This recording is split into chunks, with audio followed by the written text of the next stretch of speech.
The second day of the African Union Extraordinary CAADP Summit has seen ministers of agriculture and foreign affairs gathered to review the strategic documents, including the new 10-year CAADP strategy and the action plan and the draft CAADP Kampala declaration.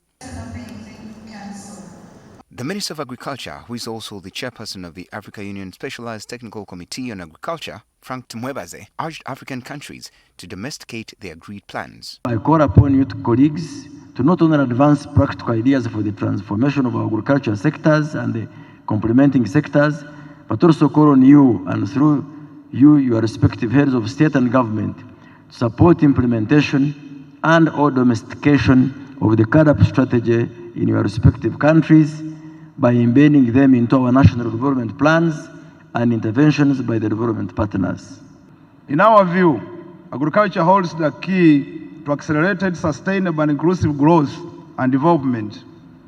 Evidence suggests that in Africa, for every 10% increase in crop yields, it generates an estimated 7% reduction in poverty.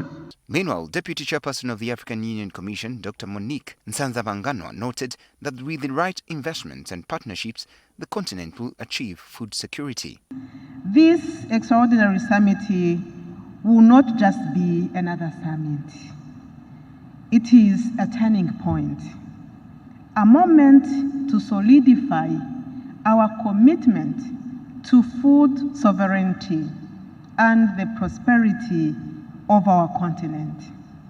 Our decisions will shape Africa's agricultural future and secure a legacy of resilience and abundance for generations to come. The Vice President, Jessica Alupo, cited a number of challenges undermining the continent's agriculture production and productivity. Firstly, low public sector investment by member countries in the development of the agricultural sector. Second, limited adoption of use of new agricultural mechanization technologies. In addition, over-reliance on nature amidst climate change conditions. However, she added that while efforts are aimed at improving the agriculture sector, it should not be looked at in isolation. Complementarity is key. Without energy, for instance, value addition will be affected, and without appropriate transport infrastructure, market access will be limited, etc. I therefore hope that you discuss this new CAADP strategy and action plan 2026-2035. You will consider following a value chain-based approach.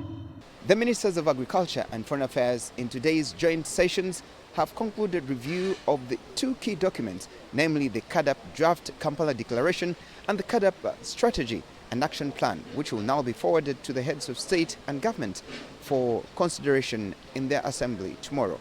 Now, these two documents are to help the continent in its efforts to transform its agri-food systems. I'm Benjamin Jumbe, NTV, here at Munyonyo.